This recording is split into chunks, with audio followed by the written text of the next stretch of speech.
Soyez bénis. Je suis l'évêque Jonas Chantal Yolgaza. C'est avec toujours un plaisir aussi énorme de vous savoir de plus en plus nombreux. Vous qui me suivez, vous likez, vous permettez à cette mission que j'ai reçue de la part de notre Seigneur d'avancer. C'est grâce à vous et c'est pour vous que je suis appelé par l'Éternel. Alors aujourd'hui, nous allons continuer notre causerie éducative sur les femmes de valeur. Vous avez fait le constat avec moi que quand un peuple dépérit, quand un peuple échoue, quand un peuple se dévergonde, c'est la faute à la femme. Parce que c'est la femme qui éduque, c'est la femme qui conseille, c'est la femme qui procrée. Donc elle procrée, c'est elle qui produit, c'est elle la base, c'est elle le fondement, c'est elle la stabilité. Ne dit-on pas qu'une femme sage bâtit sa maison, une femme insensée la renverse. Rien d'autre ne peut bâtir la paix dans un foyer qu'une femme. Et une femme qui est bien éduquée, une femme qui est bien encadrée, est un peuple, une famille, une nation qui réussit, une nation stable, une nation puissante. Nous devons donc ne jamais oublier cela. Alors, nous continuons notre enseignement sur les caractéristiques d'une femme couronnée. La femme couronnée, c'est la femme auprès des rois. Nous avons constaté que les rois, aujourd'hui, nos élites, aujourd'hui, se marient n'importe comment. Avant, ce n'était pas ça. Avant, pour se marier, lorsqu'on savait quelle était la destinée du trône, du roi, des fils, des élites, on se préparait, on leur préparait des épouses. Ils ne se mariaient pas par amour, mais par destinée, par le but que la nation, leur peuple veut atteindre. Et elles étaient des alliances, des anneaux qui liaient, qui unissaient deux nations. C'était donc des femmes de valeur. Je les appelle les femmes à tête couronnée.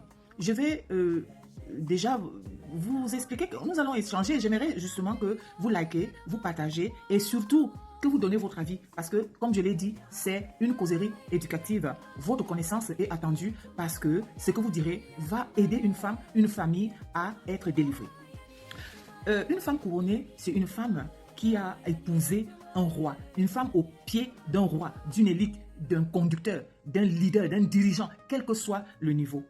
La Bible dit que Sarah appelait Abraham, son mari, mon Seigneur. Alors, ça veut dire que toute femme, que votre mari ne soit pas élite, ne soit pas forcément puissant dans la société ou économiquement ou financièrement et que sais-je, mais le fait qu'il soit marié à vous fait de vous sa reine et fait de lui votre roi.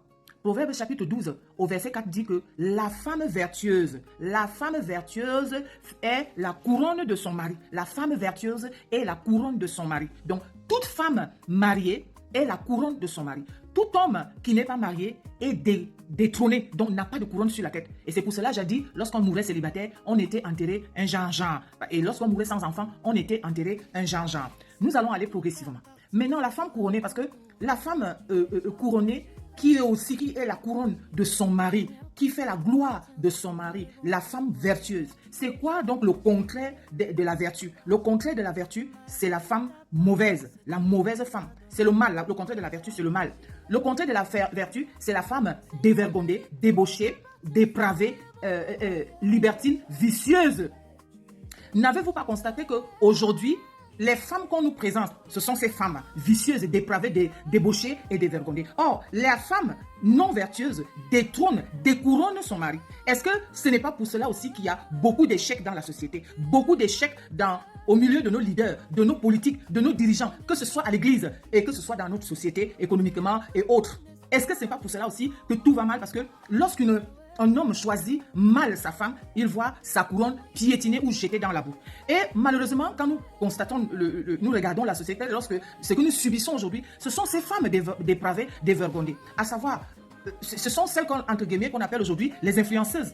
Celles qui se dénudent, celles qui ont des langages, des paroles qui n'ont pas de valeur, celles qui on les voit sur les réseaux sociaux. J'ai même pas besoin de trop parler. On les voit sur les réseaux sociaux. Des femmes qui n'ont pas honte, qui ne se couvrent pas, qui se dénudent. Des femmes avec des masques. Il faudrait qu'elles soient masquées par un make-up, masquées par que sais-je encore, des perruques de grande valeur, des vêtements de grande valeur et autres pour qu'elles soient mises en valeur. Ce sont elles qu'on nous présente. Ce sont elles qui sont mises en valeur. Ce sont elles qui sont mises en valeur et ce sont elles que nos filles doivent prendre comme modèle, comme exemple, comme influence. Vous voyez? Et pourquoi sommes-nous donc surpris de voir que la société va vraiment en vrille? La société va en vrille. La femme vertueuse couronne, elle donne de la valeur à son mari. Et si elle donne de la valeur à son mari, elle donne de la valeur à sa famille. Si elle donne de la valeur à sa famille, elle donne de la valeur à sa société. C'est-à-dire, elle couronne son mari, elle couronne sa famille, elle couronne sa société, elle bâtit sa famille. Voici la femme vertueuse. Maintenant, la femme mauvaise, la mauvaise femme, c'est celle-là qui essaye de mettre beaucoup plus d'accent sur elle, sur son corps, sur l'apparence. C'est-à-dire qu'aujourd'hui, on investit sur l'apparence plus qu'on investit sur l'invisible, sur les valeurs spirituelles, les valeurs civiques, les valeurs sociétales. Aujourd'hui, les hommes sont donc découronnés et on voit l'échec dans la société. Les femmes sont de plus en plus vicieuses. Elles sont de plus en plus vicieuses. Elles sont de plus en plus exposées à cette dépravation qui n'a pas de nom. Alors, je voudrais parler ici de la femme de Ponce Pilate. La Bible dit dans Matthieu chapitre 27, verset 19, elle s'appelait Procla.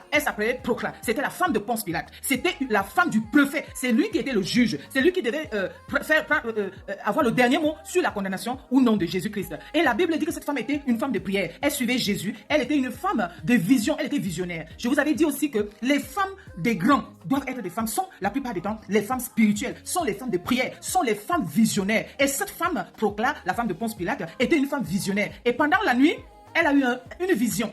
Elle a eu une vision, on lui disait, va dire à ton mari, ne te mêle pas. Madame Procla, la femme de Ponce Pilate, dit à Ponce Pilate, ne te mêle pas. Ne te mêle pas dans l'histoire de ce juste. Cet homme est injuste.